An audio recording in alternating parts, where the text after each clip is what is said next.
মুভির শুরুতে আমরা কুরসুর নামের ছেলেকে দেখতে পাই যে তার অ্যাপার্টমেন্টে একাই থাকে। তার জীবনটা ভীষণ একঘেয়ে আর পাঁচশো হয়ে উঠেছিল, এমনকি বেঁচে থাকার মানেটাও সে দিন দিন হারিয়ে ফেলছিল। তাই হতাশ হয়ে সে আত্মহত্যা করার সিদ্ধান্ত নেয়, কিন্তু তার এই প্ল্যান কাজে আসে না। উল্টো তার ঘরের দেয়ালে একটা ছোট ছিদ্র হয়ে যায়। সে অন্ধকার ঘরে ওই ছিদ্র দিয়ে এক চিলতে আলো এসে পড়ে। কুরসু যখন ছিদ্রটা দিয়ে উপাসে তাকায়, সে এক অপূর্ব সুন্দরী মেয়েকে দেখতে পায়। মেয়েটি তার পাশের রুমেই থাকতো, অথচ এতদিন সে সেটা টেরই পায়নি। অন্যদিকে মেয়েটির রুমে ওই ছিদ্রের সামনে একটা বুক সেলফ থাকায় সে ওটা খেয়াল করতে পারেনি। মেয়েটিকে প্রথম দেখাতেই কুরসু তার প্রেমে পড়ে যায়, আর তার নিরানন্দ জীবনে যেন নতুন আশার আলো দেখা দেয়। কুরসু এখন রোজ ওই ছিদ্র দিয়ে মেয়েটিকে দেখতে শুরু করে আর সারাক্ষণ তার উপর নজর রাখে। মেয়েটির ছোটখাটো সব কাজকর্মই কুরসুর কাছে ভালো লাগতে থাকে। একদিন যখন সে ভেতর থেকে মেয়েটিকে দেখতে পাচ্ছিল না, তখন সে বাহিরে গিয়ে মেয়েটির দরজায় আড়ি পেতে আওয়াজ শোনার চেষ্টা করে। ঠিক তখনই হারুকু নামে অন্য এক মেয়ে তাকে দেখে ফেলে। কুরসু ধরা পড়ার ভয়ে চটজলদি একটা ঝাড়ু হাতে নিয়ে ঘর পরিষ্কার করার নাটক করতে শুরু করে। হারুকুর ছোট ভাই ওই অ্যাপার্টমেন্টের নিচের তলায় থাকতো,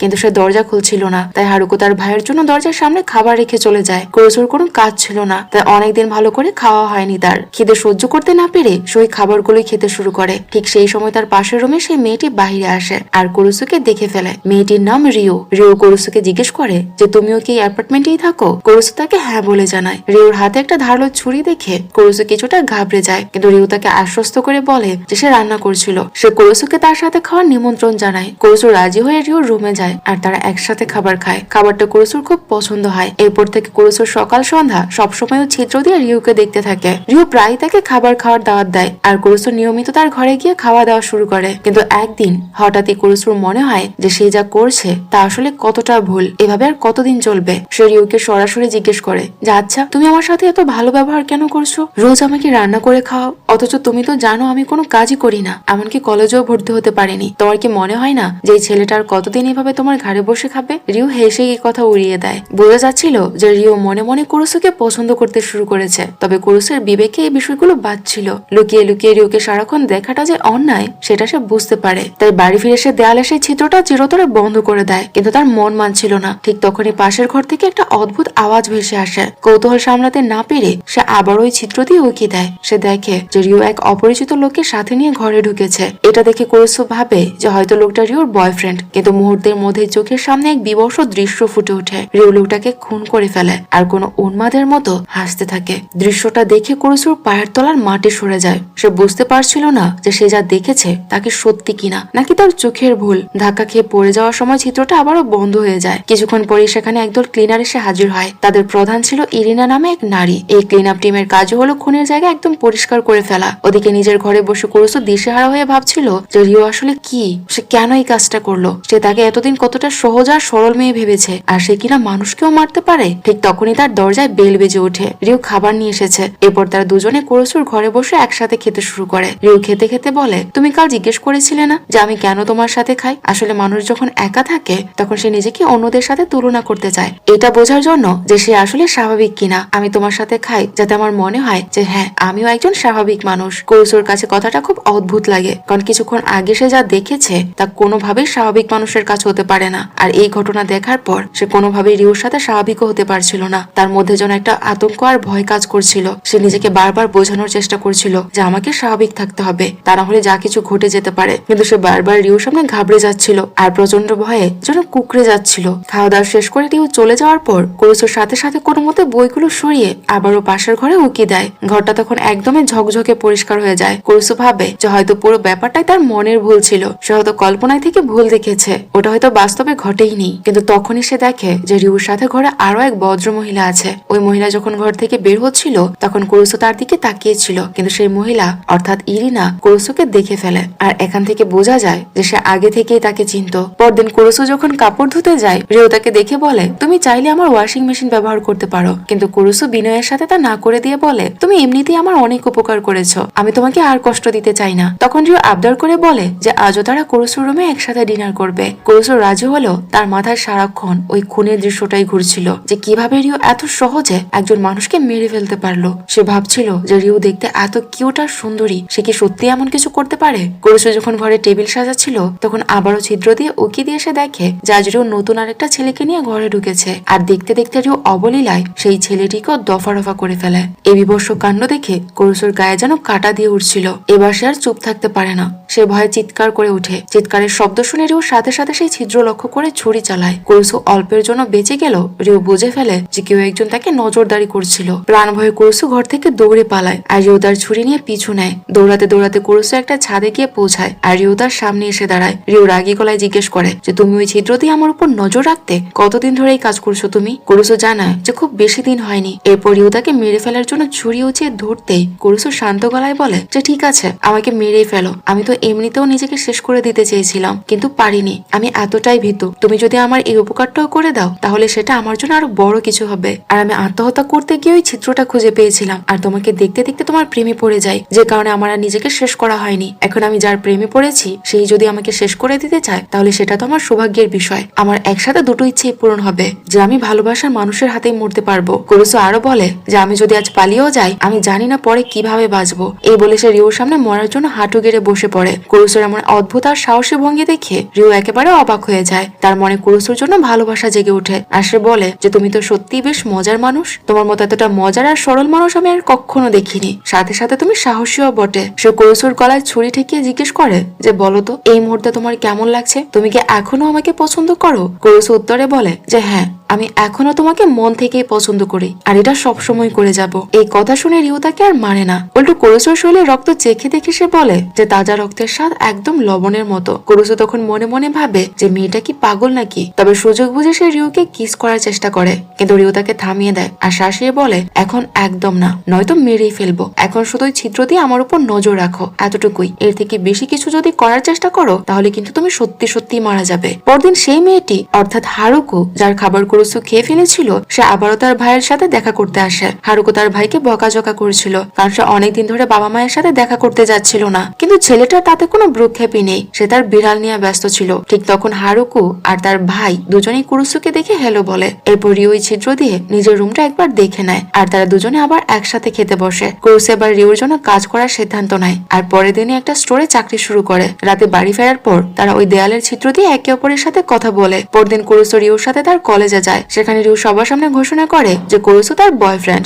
এটা শুনে অন্য ছেলেদের তো বুক ফেটে যাওয়ার জোগাড় হয়। যারা এতদিন মনে মনে রিউকে ভালোবাসতো তারা যেন বিশাল এক ধাক্কা খেয়েছে সামনে থেকে কুরুসুকে দেখে। সবাই হা করে রিউ আর কুরুসুর দিকে তাকিয়ে থাকে। কুরুসু মজা করে রিউকে বলে মনে হচ্ছে আমারও এই কলেজে ভর্তি হতে হবে যাতে তোমার পেছনে ঘোরা এই ছেলেদের আমি খতম করতে পারি, নয়তো আমি তো সারাদিন বাড়িতে থেকে এই চিন্তাই মরে যাব যে তারা হয়তো তোমার পিছনে ঘুরে ঘুরে তোমার মন জয় করে নিচ্ছে। কুরুসুর কথা শুনে রিউ তার দিকে এগিয়ে আসে। বাকি ছেলেরা ভয়ে কুকড়ে যায় এই ভেবে যে তাদের ক্রাশ বোধ এখন সবার সামনে অন্য কাউকে কিস করবে। কিন্তু রিউ কুরুসুর কানের কাছে গিয়ে ফিসফিস করে বলে যে ভুলো না, আমি একজন খুনি, যে কোনো সময় যে কাউকে পটল তোলাতে পারি। কুরুসু তখন জিজ্ঞেস করে যে আচ্ছা তুমি কতদিন ধরে এসব করছো আর কেনই বা তুমি এসব করছো? তোমার মতো এরকম সুন্দরী একটা মেয়ে এরকম জঘন্য কাজ কেন করছে? রিউ তার কথার কোনো উত্তর দেয় না। এরপর থেকে কুরুসু যখনই রিউর সাথে বাইরে ঘুরতে বের হয় রিউ মাঝ রাস্তায় হুট করে প্লাস্টিক শিট গায়ে জড়িয়ে কোনো না কোনো মহিলাকে সাবার করে দেয়। এভাবেই তাদের ডেটিং চলতে থাকে। প্রতিদিন ঘুরতে বেরিয়ে রিউ কাউকে না কাউকে দুনিয়া থেকে সরিয়ে দিচ্ছে। কুরুসু সবকিছু নিজের চোখে দেখে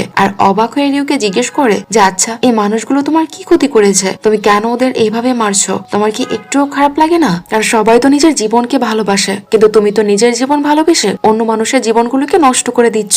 রিউ তখন শান্তভাবে উত্তর দেয় যে আমি একজন খুনি ঠিকই, কিন্তু আমার কিছু নিজস্ব নিয়ম আছে। আমি কেবল তাদেরই মারি যারা কোনো না কোনো খারাপ কাজ করেছে। কিছুদিন পর কুরুসু যখন খবরের কাগজ চেক করে তখন সে একেবারে অবাক হয়ে যায় আর লক্ষ্য করে যে কোথাও কোনো খুনের খবর নেই। সে বুঝতে পারছিল না যে রিউ যাদের মারছে পুলিশ কেন তাদের মৃতদেহগুলো খুঁজে পাচ্ছে না। এরপর কুরুসু বাড়িতে ফেরার সময় হারুকুর ভাইয়ের সাথে তার আবার দেখা হয়, যে একটি বিড়ালকে খাবার খাওয়াচ্ছিল। তার সাথে কথা বলে কুরুসু জানতে পারে যে ছেলেটি বিড়ালকে খুব ভালোবাসে, কিন্তু তার পরিবারের মানুষ এই বিষয়টাকে খুব সহজভাবে নিচ্ছে না। এর জন্য সে তাদের থেকে আলাদা থাকছে। পার্কের এক কোণে বসে রিউকে দেখতে দেখতে কুরুসু ভাবছিল যে মেয়েটা মানুষকে ঠিক সবজির মতো কাটে, কিন্তু যাই বলো না কেন দেখতে কিন্তু বড্ড কিউট। সে রিউর কাছে গিয়ে তাকে একটা চকলেট খেতে দেয়। এভাবে তাদের দিনগুলো বেশ ভালোই কাটছিল। একদিন হারুকো স্টোরে আসে যেখানে কুরুসু কাজ করত। কুরুসু হারুকোর সাথে খুব ভালো ব্যবহার করে আর তার কেনা জিনিসের কোনো টাকা নেয় না। এরপর বাড়ি ফিরে সে সাথে সাথে ওই ছিদ্র দিয়ে উকি দেয়, কিন্তু ওপাশে ঘুটঘুটে অন্ধকার ছাড়া আর কিছুই দেখা যাচ্ছিল না। কুরুসু টর্চ জ্বালিয়ে দেখে যে সেখানে একটা চিরকুট লাগানো আছে যাতে লেখা ছিল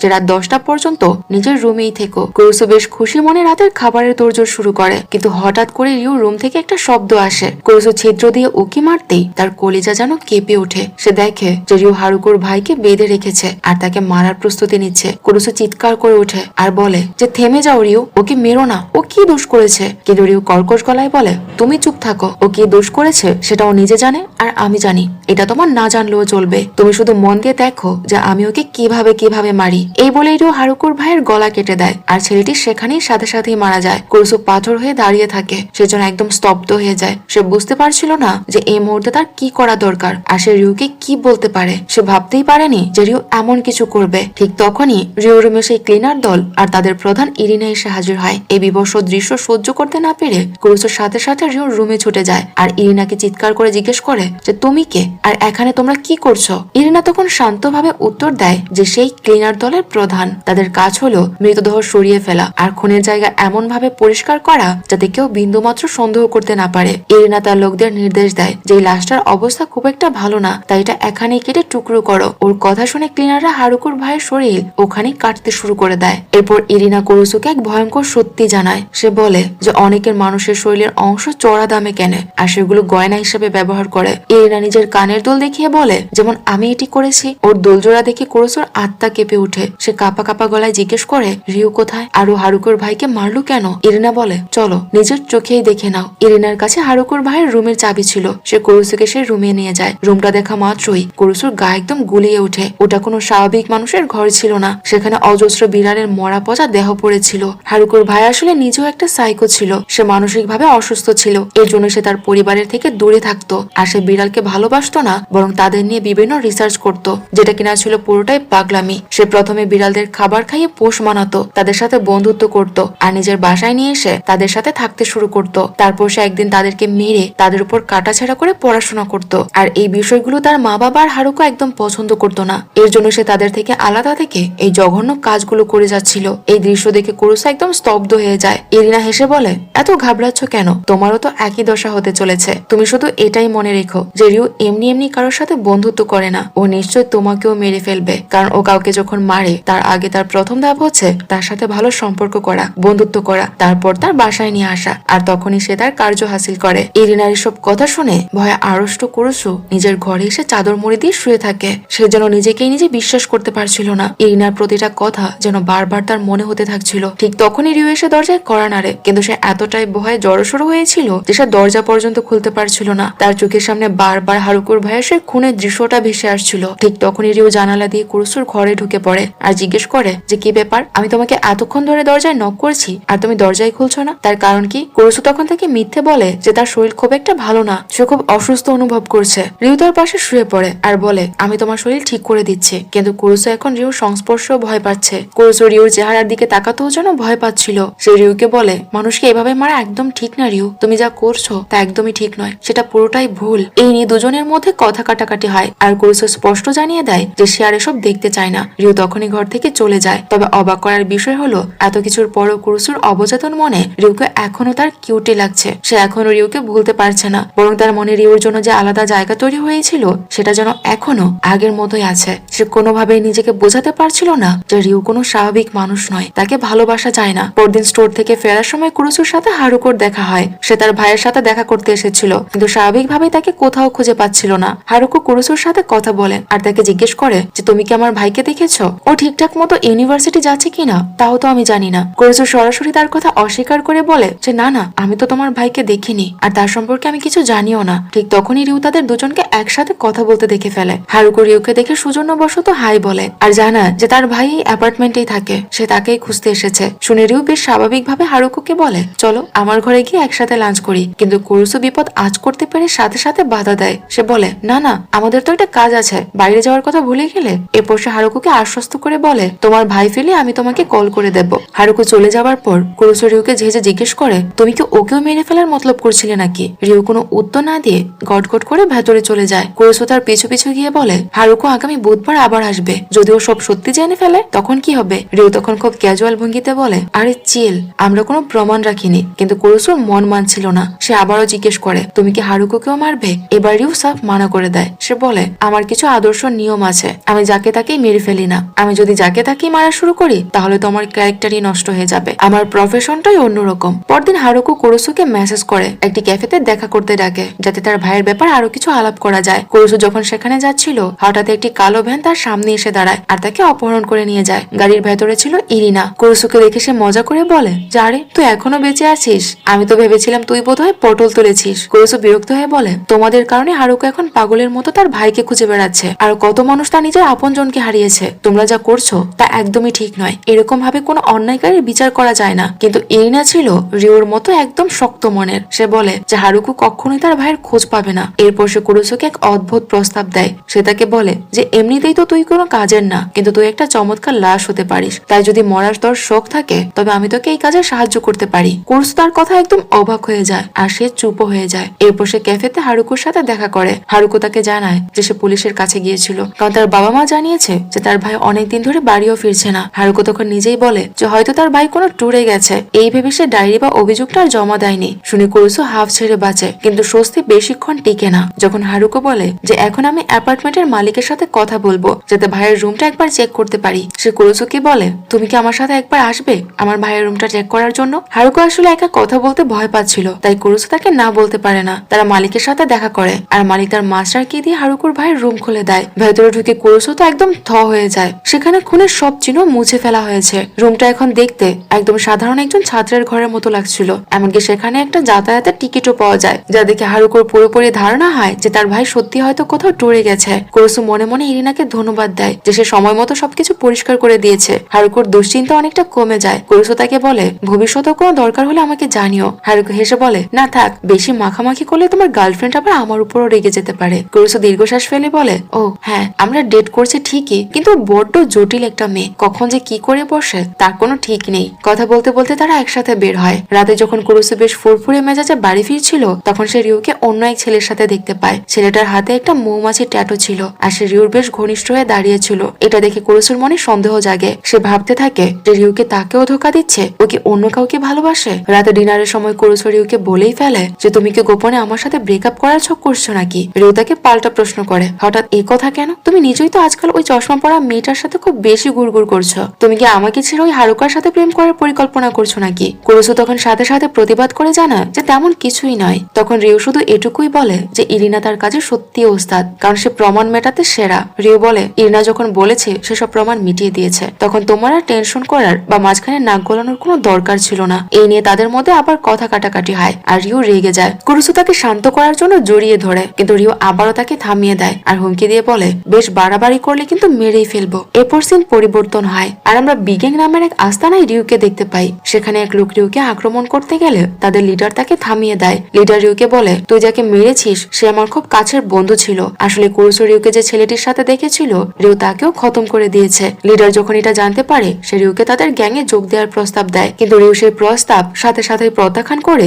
সেখান থেকে চলে যেতে শুরু করে। তখন লিডার পেছন থেকে তাকে শাসিয়ে বলে যে তোর ওই প্রতিবেশী কুরুসু তোর বয়ফ্রেন্ড তাই না? ওকে যদি দুনিয়া থেকে সরিয়ে দেয় তখন তোর কেমন লাগবে? রিউ তার কথার কোনো উত্তর না দিয়ে সেখান থেকে চলে আসে। এদিকে কুরুসু স্টোরের কাজ শেষ করে বাড়ি ফিরছিল। বাইরে রিউকে তার জন্য অপেক্ষা করতে দেখে সে তো একদম অবাক হয়ে যায়। তারা দুজনে একসাথে অ্যাপার্টমেন্টে পৌঁছাতেই হারুকুর সাথে তাদের দেখা হয়। হারুকু খুব খুশি মনে তাদের জানায় যে জানো, থাইল্যান্ড থেকে আমার ভাই আমাকে মেইল পাঠিয়েছে, ও এখন ওখানেই আছে। মেইলও লিখেছে যেন আমি এই খবরটা তোমাদেরও দেই। কুরুসু মনে মনে নিশ্চিত হয় যে এই সবই ইরিনার কারসাজি। হারুকি একটু চিন্তিত ছিল যে তার ভাই থাইল্যান্ডে একা কি করছে। এরপর তারা তিনজন মিলে রিউর হাতে রান্না করা খাবার খেতে বসে। রিউ আজ হারুকুর সাথে একটু বেশি ভালো ব্যবহার করেছিল, কিন্তু কিছুক্ষণ পরেই হারুকু ঝিমিয়ে পড়ে আর একসময় অজ্ঞান হয়ে যায়। আসলে রিউ আগে থেকেই খাবারে ঘুমের ওষুধ মিশিয়ে রেখেছিল। হারুকু অজ্ঞান হয়ে যেতেই রিউ তার চিরচেনা সেই প্লাস্টিক শিট গায়ে জড়িয়ে ছুরি নিয়ে এসে এগিয়ে আসে হারুকুর কাজ শেষ করে দেওয়ার জন্য, কিন্তু কুরুসু এবার রুখে দাঁড়ায়। সে রিউকে স্পষ্ট মানা করে দেয় যে সে যেন হারুকুর কোনো ক্ষতি না করে। সে রিউর হাত শক্ত করে ধরে ফেলে আর বলে যে তুমি যদি এভাবে মানুষ মারতে থাকো তবে পুলিশ ঠিকই তোমার টের পেয়ে যাবে। আমি চাই না পুলিশ তোমাকে খুঁজে বের করে ধরে নিয়ে যাক, আর পুলিশ না ধরলো এভাবে মানুষ মারাটা ভয়ঙ্কর একটা কাজ। আমি চাই না তুমি আর কাউকেই মারো, কারণ সবারই সুন্দরভাবে বেঁচে থাকার অধিকার আছে। তুমি তাদের কাছ থেকে তাদের অধিকার কেড়ে নিতে পারো না। এটা তুমি খুবই খারাপ কাজ করছো। তোমাকে এই কাজটা এই মুহূর্তে বন্ধ করতে হবে। তার এসব কথা শুনে রিউ একদম রেগে যায় আর রাগী গলায় বলে তাহলে তো আমাকে সবার আগে তোমাকেই মারতে হবে। আমার কাজে যে বাধা দেয় আমি তাকে কেন জীবিত রাখবো? আর তোমার কথায় কেন আমি আমার কাজ বন্ধ করব? এই কাজে আমি আনন্দ পাই, এই কাজে আমি শান্তি পাই, তাহলে এই কাজটা আমি বন্ধ কেন করব? তাও তোমার কথায় শুধু তোমার গলাটা একবার কাটবো, বাস সব লেটে বিয়েটি চুকে যাবে, কারণ তোমার এত কথা শোনার সময় আমার কাছে নেই। কুরুসু তখন আত্মবিশ্বাসের সাথে বলে, তুমি সেটা কখনোই পারবে না। তার এই কথায় দুজনেই শান্ত হয়ে যায়, আর শেষ পর্যন্ত রিও হারুকোকে না মেরেই সেখান থেকে চলে যায়। কিছুক্ষণ পর হারুকোর জ্ঞান ফেরে। তার মনে হয় যে সে হয়তো খেতে খেতে ঘুমিয়ে পড়েছিল। কুরুসু তাকে পানি দেয় আর খুব যত্ন করে। কুরুসুর এই ব্যবহার দেখে হারুকা নিজেকে ধরে রাখতে পারে না। সে সরাসরি তাকে জিজ্ঞেস করে যে আচ্ছা, ওই ডাইনিটা মানে রিওর মধ্যে তুমি কি দেখেছো যে ওকে তোমার এত পছন্দ? ওর মধ্যে ভালো কি আছে বলো তো? কুরুসু শুধু বলে, রিওর প্রতিটা জিনিসই আমার খুব প্রিয়, ওর প্রতিটা জিনিসই আমার কাছে ভালো লাগে। তখন হারুকো বলেই ফেলে, আমিও তোমাকে ভালোবেসে ফেলেছি। হারুকার কথা শুনে কুরুসু এতটাই চমকে যায় যে তার হাতের সব পানি হারুকোর গায়ের উপর ছিটকে পড়ে। সে তড়িঘড়ি করে একটা কাপড় দিয়ে হারুকোকে পরিষ্কার করতে শুরু করে। ঠিক তখনই ইরিনা সেখানে হাজির হয় আর তাদের এই অবস্থায় দেখে ফেলে। কুরুসু ইরিনাকে দেখে ঘাবড়ে যায় আর হারুকো অপ্রস্তুত হয়ে দ্রুত সেখান থেকে চলে যায়। ইরিনা অবাক হয়ে বলে, এই মেয়েটা এখনো বেঁচে আছে কেন? ওর তো মরে যাওয়ার কথা ছিল। ইরিনা আরো বলে, তোমার জন্য আজ প্রথমবার এমন হলো যে রিও আমার কথা শোনার পরও কাউকে মারেনি। শোনো, তুমি হচ্ছে একটা ভেড়া আর রিও হলো নিগড়ে। তোমরা দুজনে কখনোই এক হতে পারবে না, তাই ওর থেকে দূরে থাকাই তোমার জন্য ভালো হবে। ওর কাছাকাছি গেলে তুমিও কিন্তু একদিন ওর খাবার হয়ে যাবে। মনে রেখো, নিগড়ের আশেপাশে কিন্তু ভেড়ারা বেশি দিন বেঁচে থাকতে পারে না। এরপর ইরিনা রিওর সাথে কথা বলতে চলে যায় আর সে তার সাথে কথা বলে বুঝতে পারে যে কুরুসুর কারণে রিও সত্যি বদলে যেতে শুরু করেছে। অন্যদিকে হারুকো আবারও কুরুসুর সাথে দেখা করে আর সেদিন ওভাবে মনের কথা বলে দেওয়ার জন্য তার কাছে ক্ষমাও চায়। তবে সে আবারও জোর দিয়ে বলে, আমি সত্যিই তোমাকে ভালোবাসি। রিও তোমার যোগ্য নয়, ও নিজের জেদ ছাড়া আর কিছুই বোঝে না, আর তোমার জন্য নিজেকে কখনোই পাল্টাবে না। কুরুসু তখন তার কথার কোনো উত্তর দিতে পারে না। চলে যাওয়ার সময় হারুকো বলে যায়, আমার কথাগুলো একটু ভেবে দেখো আর কাল সকালে ওই ক্যাফেতে এসে আমার সাথে দেখা করো। এই কথা বলে হারুকো চলে যায়। কুরুসু মন খারাপ করে বাড়ির দিকে ফিরছিল। ঠিক তখনই কালো ভ্যানটি আবার ফিরে আসে। আবারও কুরুসুকে অপহরণ করা হয়। তবে এবার আর ইরিনা নয়, বরং বিগ্যাং এর লোকেরা তাকে তুলে নিয়ে যায়। তাদের লিডার কুরুসুকে হুমকি দিয়ে বলে, তোমাকে রিওকে রাজি করাতে হবে যাতে সে আমাদের গ্যাং এর হয়ে কাজ করে, আর ও যদি রাজি না হয় তবে আমরা ওর নামে পুলিশে রিপোর্ট করে দেব, কারণ ও আমাদের একজনকে খুন করেছে। কুরুসু লিডারকে রিপোর্ট করতে নিষেধ করলে তাদের মধ্যে একজন লোক কুরুসুর গায়ে ছুরি দিয়ে আঘাত করে আর বলে, যাও রিওকে আমাদের হয়ে কাজ করার জন্য মানাও, নয়তো তোমাকেও কিন্তু মেরে ফেলবো। এই কথা বলে তারা তাকে গাড়ি থেকে নামিয়ে দেয়। কুরুসু যখন বাড়ি ফেরে, রিও তার চেহারার ক্ষত দেখে সাথে সাথে বুঝতে পারে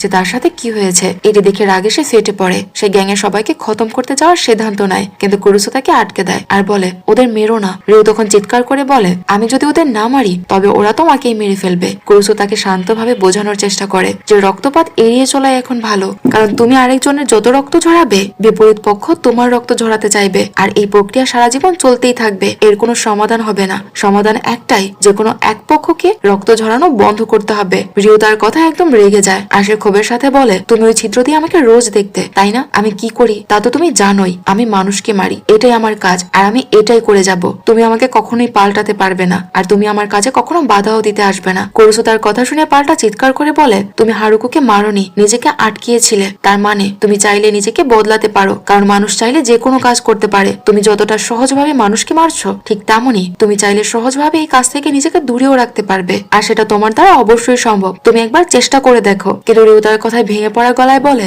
এটা সম্ভব না। আমি খুন করি আর এটাই আমার অস্তিত্ব, এটা ছাড়া আমি কিছুই না। এটাই আমাকে বাঁচিয়ে রেখেছে। আমি যতদিন মানুষকে মারবো ততদিন আমি বেঁচে থাকবো, আর যেদিন এই কাজ আমি বন্ধ করে দেব সেদিন আমিই বাঁচতে পারবো না। কুরুসু তাকে বোঝাতে থাকে যে খুন না করেও তুমি দিব্যি বাঁচতে পারো। আমি তোমাকে ভালোবাসি রিও, এতটাই ভালোবাসি যে তোমার জন্য আমি মরতেও রাজি আছি। কিন্তু রিও মলিন হেসে বলে, না, তুমি এখনো আমাকে বোঝোনি। তুমি ওই ছিদ্র দিয়ে এক খুনিকে দেখে তার প্রেমে পড়েছিলে, কিন্তু এখন তুমি সেই সত্যিটা মানতে চাইছো না। তুমি যে সুন্দর ভবিষ্যতের স্বপ্ন দেখছো তা আমার সাথে সম্ভব নয়। তুমি যেভাবে আমাকে ভালোবেসেছ সেইভাবে তুমি আমাকে মেনে নিতে পারছো না। তুমি তোমার ভালো রূপ দেখে আমার প্রতি বিশ্বাস রাখোনি বা আমাকে ভালোবাসোনি, তাহলে কেন আমার এই মানুষ মারাটাকে তুমি এখন মেনে নিতে পারছো না? এই বলে সে চলে যাওয়ার জন্য পা বাড়ায়। কুরুসু তাকে আটকানোর চেষ্টা করলেও রিও চলে যায়, আর যাওয়ার সময় সে শুধু বলে যায় যে এখন থেকে ওই দেয়ালের ছিদ্রটা চিরতরে বন্ধ করে দাও। পরদিন কুরুসু যখন তার স্টোরে কাজ করছিল, ইরিনা সেখানে এসে হাজির হয়। সে কুরুসুকে এক রহস্যময় খবর দেয়। সে তাকে জানায় যে রিও খুব শীঘ্রই একটা বিশাল বড় ক্লিন আপের কাজ হাতে নিয়েছে।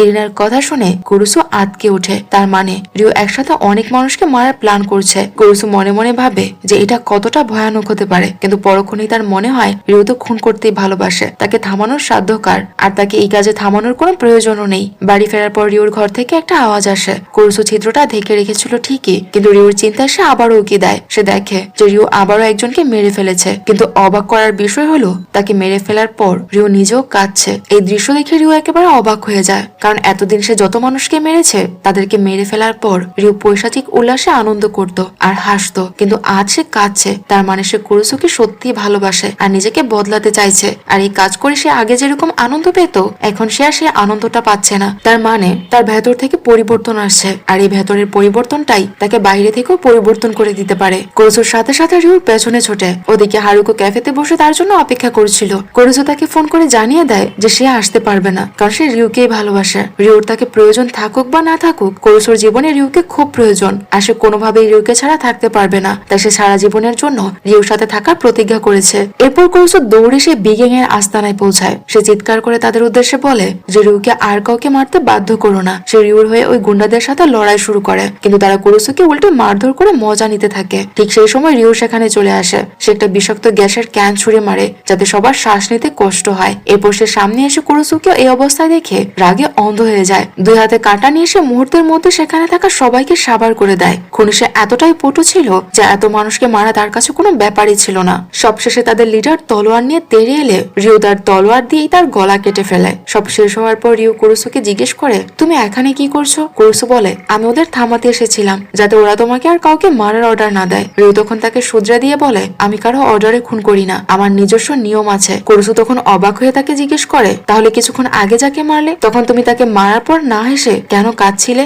রিউ জানায় যে সেটা ওদেরই একজন লোক ছিল, কিন্তু ওকে মারার সময় আমি আর আগের মতো আনন্দ পাচ্ছিলাম না। কুরুসু তখন খুশি হয়ে তাকে জিজ্ঞেস করে, তবে কি তুমি এরকম খুনাখুনি ছেড়ে দেবে? রিউ আবারও বলে, আমি যদি খুন করা ছেড়ে দেই তবে তো আমার কোনো অস্তিত্বই থাকবে না, আমি একদম শেষ হয়ে যাব আর নিঃস্ব হয়ে যাব, কারণ এই খুনি আমাকে বাঁচিয়ে রাখছে। আমি যত মানুষকে খুন করব আমার অস্তিত্ব তত এই পৃথিবীতে টিকে থাকবে। কুরুসু তাকে জড়িয়ে ধরে বোঝায় যে তুমি যেমনই হও না কেন আমি তোমাকে সেরকম ভাবেই ভালোবাসি। রিউ তখন আলতো করে স্বীকার করে যে সেও কুরুসুকে পছন্দ করে। এই কথা শুনে খুশিতে আত্মহারা কুরুসু এবার প্রথমবার রিউকে কিস করে, আর রিউ এবার তাকে বাধাও দেয় না। কিন্তু কিস করা ঠিক পরেই রিউ কুরুসুর পেটে ছুরি ঢুকিয়ে দেয়। সে ঠিক সেটাই করে যা সে আগে বলেছিল, যে তুমি আমাকে কিস করলেই আমি তোমাকে মেরে ফেলবো। ছুরি ঢুকিয়ে দিয়ে রিউ বলে, আমি অনেকদিন ধরে এমন একজনকে মারতে চেয়েছিলাম যাকে আমি খুব ভালোবাসি, আর এটা করে এখন আমার খুব আনন্দ হচ্ছে। আশ্চর্যের বিষয় হলো কুরুসুর রিউর এই তৃপ্তি দেখে তার জন্য খুশি হয়। তার মনেও বিন্দুমাত্র কষ্ট ছিল না, বরং সে এটা ভাবছিল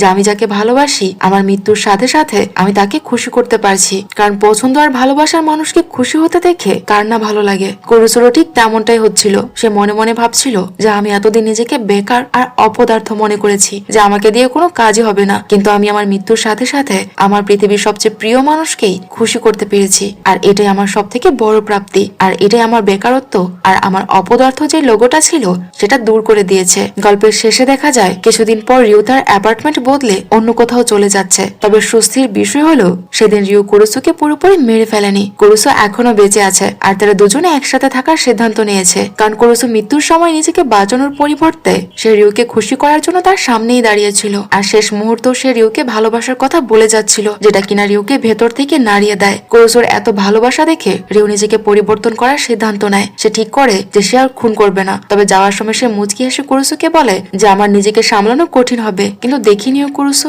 একদিন আমি তোমাকে অবশ্যই খতম করে দেব। আর এভাবেই এক অদ্ভুত আর রোমাঞ্চকর সম্পর্কের মধ্য দিয়ে তাদের নতুন জীবনের পথ চলা শুরু হয়, আর এই গল্পের সমাপ্তি ঘটে। তো আপনাদের কাছে কেমন লেগেছে তা কমেন্ট করে জানাতে ভুলবেন না। যদি ভালো লেগে থাকে তাহলে প্লিজ ভিডিওটিতে একটি লাইক করে দেবেন, আর যারা এখনো আমার চ্যানেলটি সাবস্ক্রাইব করেননি তারা চাইলে আমার চ্যানেলটি সাবস্ক্রাইব করে নিতে পারেন। দেখা হচ্ছে পরবর্তী কোনো ভিডিওতে। ততক্ষণ পর্যন্ত সবাই ভালো থাকুন আর সুস্থ থাকুন।